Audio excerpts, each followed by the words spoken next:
Hello, everybody. Welcome to another edition of From the Boardroom to the Locker Room. And if you're counting, it's the 657th edition of From the Boardroom to the Locker Room. By now, you should know that I'm Louis Karpas, and you definitely know who you are. And it's wonderful to welcome back onto the program on the eve of Mandela Day in South Africa, somebody who certainly knows, as did Nelson Mandela, what it was like to fight and struggle. We catch up with our good friend, Oscar Chalupsky. Oscar, welcome to the program. And as always, thanks for finding time to chat to us. Only a pleasure, Louis. So tomorrow's Nelson Mandela Day. And funny enough, I met him in 1992 when I was going to the Olympics.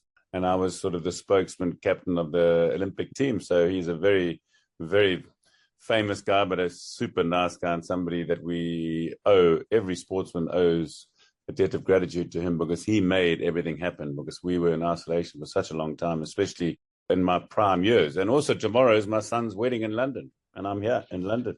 Yes, I was actually going to ask you about that, because unbeknown to you, I am a bit of a voyeur, and I do follow you, and I do see what you post, and I check you out and where you are and whatever. So congratulations on that. But it's been a bit of a struggle, I see, to get there. I mean, you've had a few issues the last couple of weeks.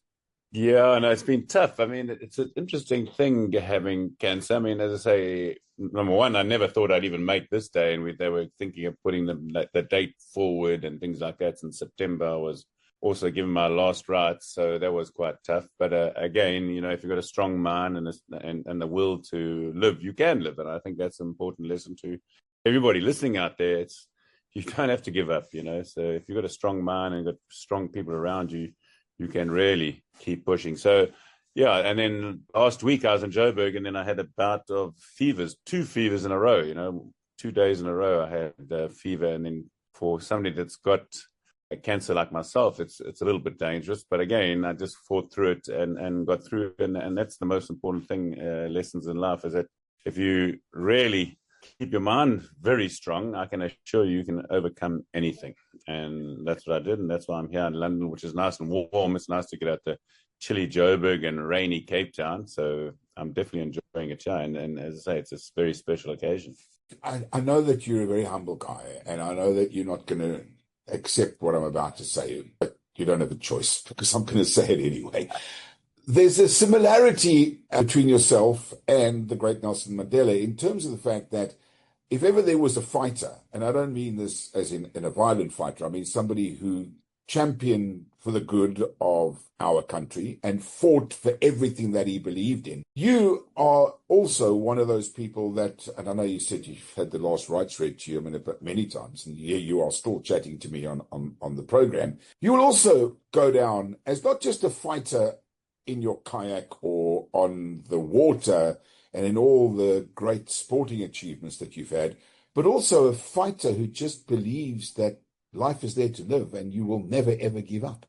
Yeah, I think it's a good analogy, and I think we are very similar. I mean, because I've just finished reading his book about Nelson Mandela, and it says that it's called The Way Our Leadership Should Be Now, which is very interesting, a nice book.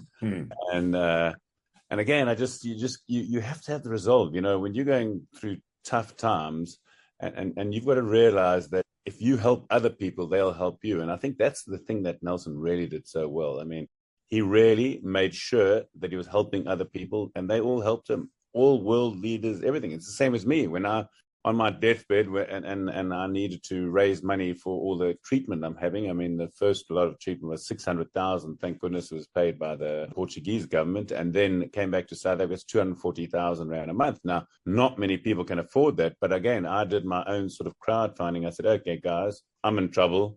There's no way I can afford 240,000 rand a month. I'm just going to get my closest 900 friends. And those people raised like 2 million in 2 weeks. And here I am, not stressing about money. And that's a big problem with life. And again, I think it all comes from giving all the time. And then when you ask, you get back. You don't expect anything. And I think that's something we've got to learn from Nelson, is he was always giving and he never gave up. I mean, as I say, I've just finished that book, and what he went through was tough, and we all go through it, just different levels. And I think So we've all got to learn from other people. I learned from Nelson Mandela. You can learn from other people. You can learn from the Tiger Woods of this world. You can learn from the Shackletons of this world. And again, I always say this, Louis, is that if you educate yourself by reading and listening to podcasts like this, you can learn how to overcome these adversities, which we're all going to face. You, me, everybody, all our listeners, 100%.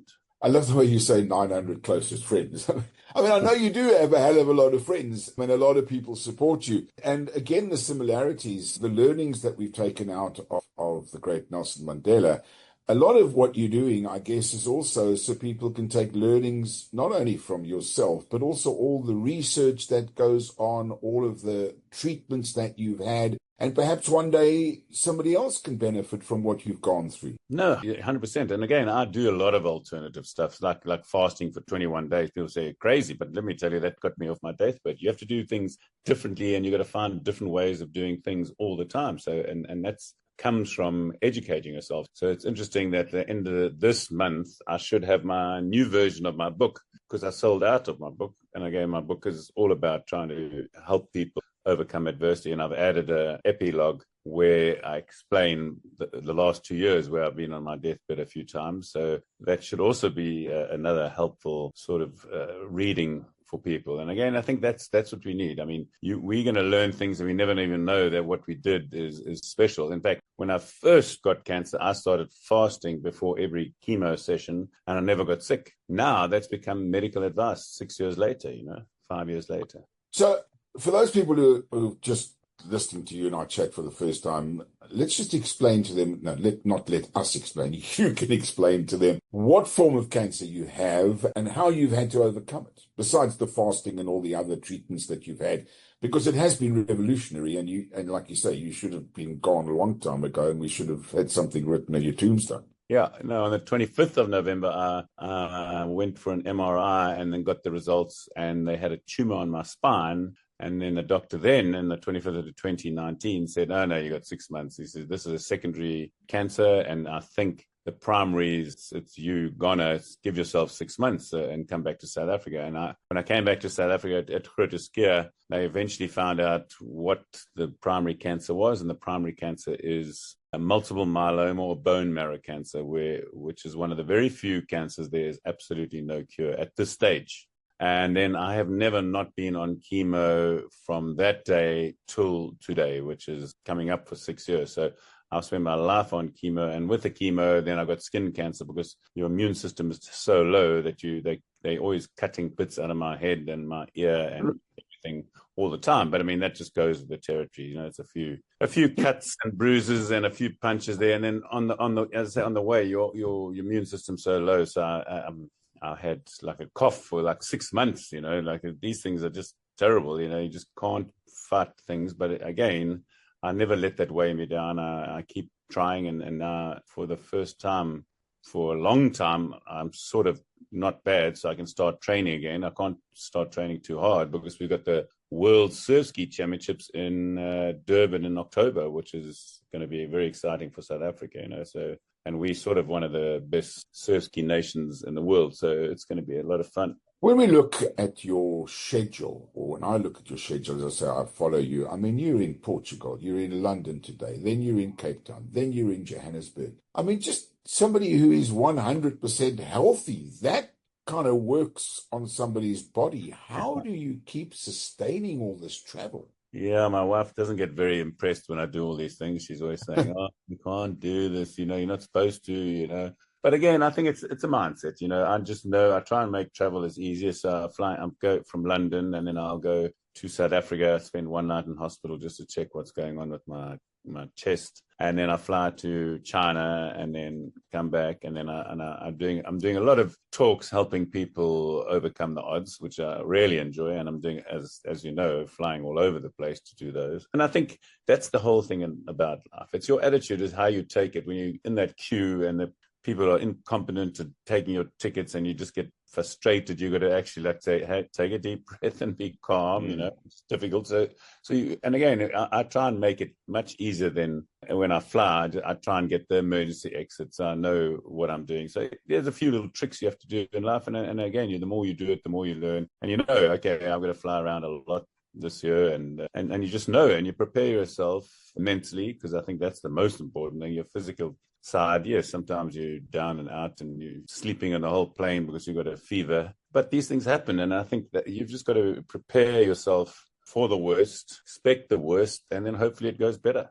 I guess key to your lifestyle is time management. Yes, you have to. I mean, at the end of the day, that's my whole story is about, number one, you have to set a goal. And number two, you have to plan to achieve, So if you, whether it's to swim 50 meters or whether to run 10 kilometers, you have to have that first, you have to go the goal, and then you have to have the plan, and you got to work that plan down to the latest hour, So, okay, what am I going to do today to achieve that goal? And I think that's what life's about. And it's a simple thing, They say that if you write a goal down, 85% of goals that are written down, whether you write on your phone or on a piece of paper, you will achieve it. But so many people haven't got the strength and the mental capacity just to write down a goal and say, listen, I'm going to go to work 10 minutes early. They don't realize every day if they at work 10 minutes early, it's like compound interest.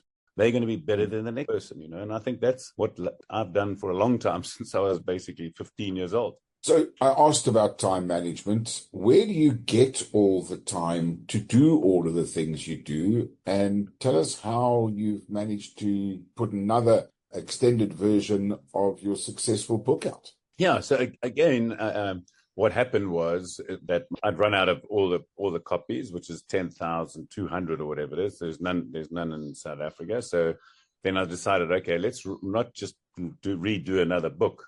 Let's just do an updated version of the book, and I've got Piers Morgan endorsing it. I added him, and I added Gary Player endorsing it, because they know what I've been through, and I thought, okay, let's do it. But again, it takes time, and people say, and let me tell you, I know it's very true. If you give a busy person something to do, they'll do it. If you get a person that's got all the time in the world, they never do it. I'm one of those people, and I get really frustrated with other people out there. Is that, like, I was trying to get hold of this person from Multiple Myeloma Research Foundation. I've emailed her, SMS it. You email me, you WhatsApp me, you do anything, and I'll be back to you straight away, because I think it's just bad manners not replying to people. And I'm sorry, I'm just built from a different person. That as soon as somebody sends me a WhatsApp, you're going to get a reply.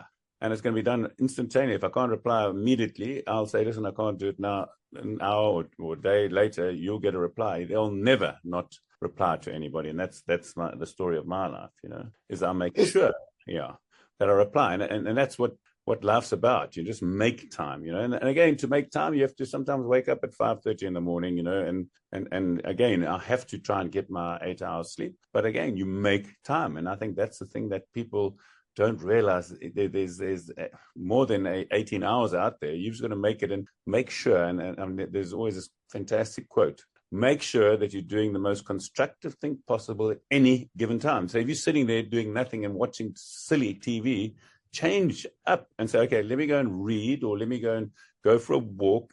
Change it up. You're listening to the edition of From the Boardroom to the Locker Room. We'll have more for you after these.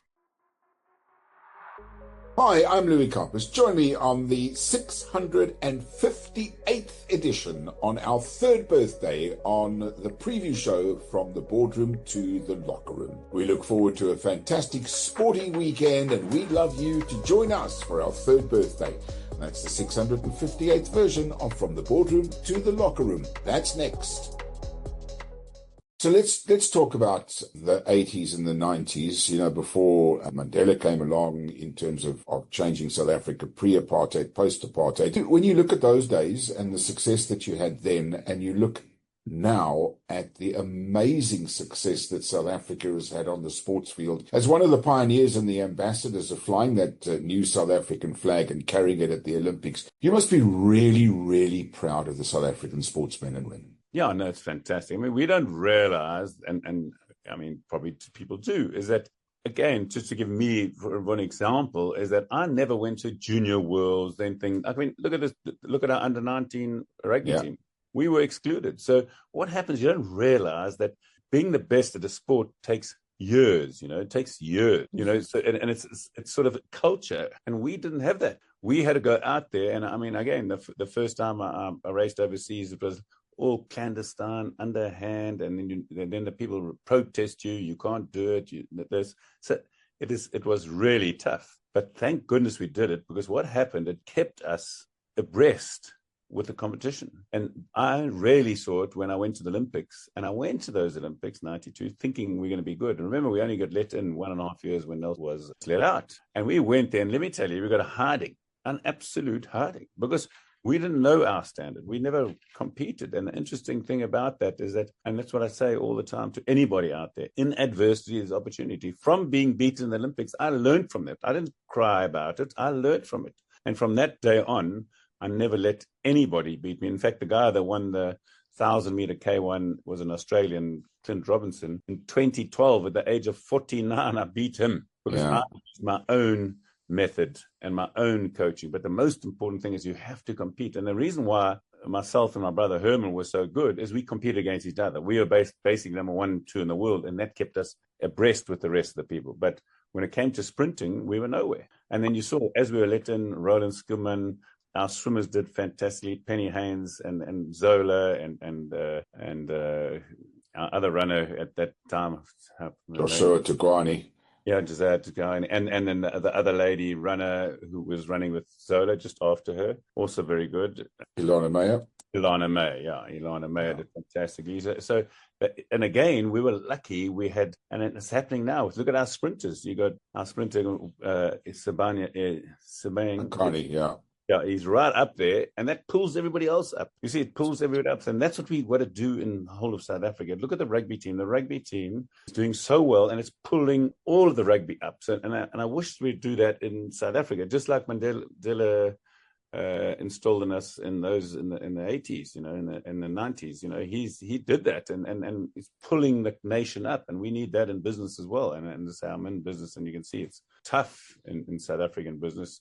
And we need that sport people to show the rest of the business. You don't need BE. You just go on best person for the job, no matter if it's pink, I don't care. Yeah. Best person for the job. And they're doing that in rugby, and they're showing unbelievable results. And the same thing is happening in all our sports. And I think that's, now we've got to take the sportsman into the business. And I think that's our next step to make South Africa something special again. Do you think a lot of it, in terms of the sporting mentality in South Africa, is the fact that, like you say, many of the people your age and my age, when we were participating or broadcasting or whatever, we didn't have that history of going to world championships and competing against other countries, and that's been instilled in us. And then in terms of the business side of things, we don't seem to be doing the same thing. And politically, well, that's just a complete shambles at the moment. And it's so sad, because I mean, I would hate to think like this, but what if we didn't win the 95 Rugby World Cup? I mean, that unified this country like no other sports event ever has. How different do you think South Africa would be? Would we be a Zimbabwe, you think? Oh, I reckon we would be right up there. I mean, you just read these books. I mean, what Nelson did and what that 95 World Cup did was amazing. I mean, that changed the face of South Africa, because, I mean, there was going to be civil war. Everybody thought so. I mean, a lot of people left, and they're slowly coming back because they realized that South Africa is still a great place. And again, take your hat off. There's Nelson Mandela wearing number 6 jersey of Francois and coming on the field, and that just sort of unified. And I never forget you seeing those old South African flags, and you as a sportsman realize those old South African fans were never going to get us anywhere if we carried on that direction, because we knew how much deprived of international competition. I remember the 1981 Flower Bomb tour. I mean, it was tough at Springbok. And then again, you understand, in my case, I won the Malacca for 7 years in a row. And in my prime, they banned me because of apartheid. They said, no, nowadays, because you train in South Africa, you're out, even though I had a German passport. And again, that happened to me. So again, maybe I would have had 12 or 14 world titles, but I've only got 12 because I was banned after 7 years. And then again, I had to take up another sport. And that's why you see how our golf has been so good. Why our golf has been good? Because you got one guy, player, that was so dominant and so good that the rest of the South Africans got good because of Gary Player. You always need some challenge, and they sort of were one of the sports that sort of didn't get really affected much by apartheid. But then you look at the person that really got affected was Papa Sugulum, who got really affected by apartheid, who was a fantastic player that didn't have opportunity because of the color of his skin. You brought it up. I have to talk about it. So how's your golf game going? I saw you playing recently, and you didn't play too badly, I might say, sticking those legs out of those shorts of yours. I mean, you look pretty decent on the course. Yeah, no, I mean, I was lucky. You know, every blind squirrel gets an acorn, you know. So after like 23 years of trying to win the Supersport shootout, I managed to do it 3 weeks or 4 weeks ago. And you know, golf is one of those sports that I said, listen, again, like anything, Louis, I put the work in, I put the time in, I do the practice, but it's a one sport that you can't say, I've done the practice, I'm going to win. Look at Rory McIlroy before the US Open. He didn't even qualify at the Canadian Open. And last time that was at Royal Portrush, he didn't even make the cut. You know, so golf is a difficult sport. I mean, and so that's why I was very happy to win, because you just don't know. You never know. And I was playing with Chris Morris, and those guys hit the ball miles, and I can't even hit it very far. And I'm completely useless off the tee. I mean, but I'm very straight, but not far. And my short game was good. So I was very fortunate to put it all together for 2 days and win, you know. So, and it's something I love my golf. I mean, again, I love all my sports, and I like to try them to do them at my best of my ability. So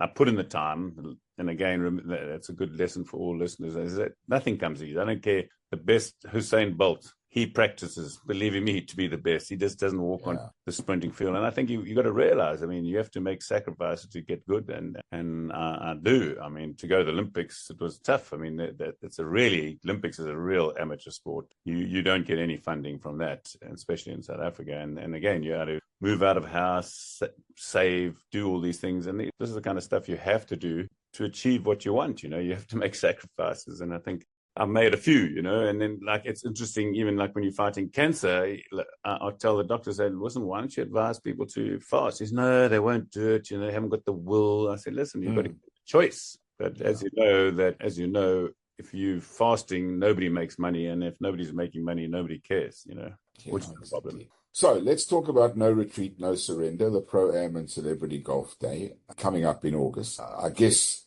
you're not turning people away intentionally, but I'm sure that the participation is really great and lots of people want to get involved. Yes, I mean, it's been fantastic, and it's for a very good cause. Campaigning for Cancer have been the people that have got my medicine, and they're behind the scenes, and they're helping people to go against the big medical companies that don't pay, they don't want to pay, and then Campaigning for Cancer. And they've been around a long time, and Lauren Pretorius, the CEO, is very dynamic, and obviously with Trump's cutting off the aid, so they've lost their funding. So at the moment, I think we're looking like we're going to raise $500,000 in one day for Campaigning for Cancer, because again, it's for the people that really can't afford it, and most cancers cost money. I mean, it's just a terrible thing. And if you go to a government hospital, they just give you at the moment a little bit substandard. If I was at a government hospital, I wouldn't be here talking to you and raising money for other people. So that's the difference.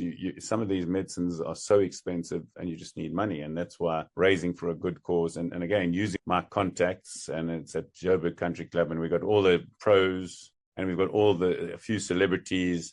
And I think it's going to be hopefully an annual day where we try and raise 500 and then maybe next year $1 million, you know. So that's my goal. Again, the whole story is Louis giving back, and I've got to thank MSC Shipping, Ross Falk, the CEO, who he actually said, okay, let's do it. You know, a lot of people have been talking about it, and there are doers and talkers. So he's a doer, and he's got it done. And then obviously Thomas App from Sunshine Tour let us have 20 pros, which is fantastic playing with them. And you just learn so much. Number one, they hit it miles. You can't believe that a ball can go that far. And number two, most pros in South Africa, especially on the Sunshine Tour, are very helpful, and they're friendly, and that's what you want. You know, at the end of the day, for a good cause, having people play golf, and you know that you're going to save lives through Campaigning for Cancer, and many lives, because Campaigning for Cancer does a fantastic job. It's interesting because I'm thinking back, Oscar, to way back in the 80s and when we all went off to San Lumiere and other places for that Yeah. Sunderland Cancer Challenge. I'm sure you remember those days. Yeah. And we went along as I use the word celebrities very lightly in my case, but with yourself and Neil Tovey and Francois Pinault and all of those guys. I guess at the time, none of us would have ever dreamed that we would have been in a situation like you are right now. And you gave then, and now you're getting back. And I guess the same would apply to anybody wondering and thinking about getting involved in a charity of some sorts, that one day they might be on the receiving end or need help from something like that. No, I say I'm indebted to the people that have helped me. I mean, there's not many people who can afford the amount of money that I've had to spend on my cancer treatment, and I can only thank all the people in my network and all the people at Campaigning for Cancer. I mean, they're all pulling for you, and I think that's why the life's about the wheel does turn, and the most important thing about it, if you keep on giving, you'll eventually get back without even asking for it, and I think that's something that you really have to focus on all the time, to realize that people out there really actually want to help. But you just got to cry out to them, call out to them, because this is the biggest problem with these young suicides. It's just purely because people aren't talking. You've got to talk, and that's something that I always try and stress. I mean, it's like when I got cancer, I didn't keep it to myself. I told everybody, and then you won't believe the outpouring of help and support I had. And if I'd kept it quiet, it wouldn't have happened. Yeah. Lastly, we end on a personal note, and it's always wonderful chatting to you. I guess through all the achievements, the Springbok colours, the 12 Malachis, the walking the South African flag, tomorrow, pretty special seeing your son tie the knot. Yes, very special. I mean, I'm very proud. He's interesting. He's marrying Amy Oliver, who actually was born in South Africa. So there's that South African and now an English girl, and they both work on the super yacht. So it should be a super event, very small at Fulham Palace, so a very small event. And I think that's a small family event, so like 30 people, so which is quite nice and intimate. So, and then maybe we'll have a party later. And I'm very proud of him. He's 34, so it's 10 years older than me when I got married. And I'm still with my wife, lovely wife, Claire, who's been a rock and hopefully has the same success. Yeah, gold medal to her, gold medal to you, Oscar, as always. It's brilliant chatting to you. And may we continue on for years and years to come. Yes, Louis, I hope so. And have a great weekend and a great Nelson Mandela Day, because he was a special person and you're a special person doing what you're doing. Oh, Oscar, thank you. You're so kind. That is tonight's edition of From the Boardroom to the Locker Room. From the team, our congratulations to Oscar and his family for the wedding tomorrow and for all his wonderful achievements in the years gone by, and those still to come, because he ain't going nowhere. As always, I end every evening with the same saying: be nice to each other. Until next time, bye for now.